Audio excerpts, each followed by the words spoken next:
त्यांनी उद्धव साहेबांना आणि वहिनी साहेबांना धमकी देऊन ती उमेदवारी मिळवलेली आहे।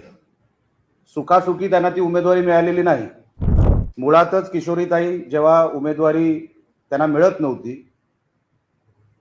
त्यांनी उद्धव साहेबांना आणि वहिनी साहेबांना धमकी देऊन ती उमेदवारी मिळवलेली आहे। सुखासुखी त्यांना ती उमेदवारी मिळालेली नाही की मी सगळंच बाहेर काढीन, कोविडच्या काळामधलं मला सगळं माहिती आहे, ही धमकी देऊन शेवटच्या टप्प्यामध्ये सन्मान्य उद्धव साहेबांना आणि वहिनी साहेबांना ब्लॅकमेल करून स्वतःची उमेदवारी मिळवली आणि आज त्यांचं भांडं फुटलं उमेदवारीचं। आणि म्हणून आज ह्या प्रेस कॉन्फरन्समध्ये आपल्याला सांगण्याचं तात्पर्य एवढं की हा फ्रॉड आहे,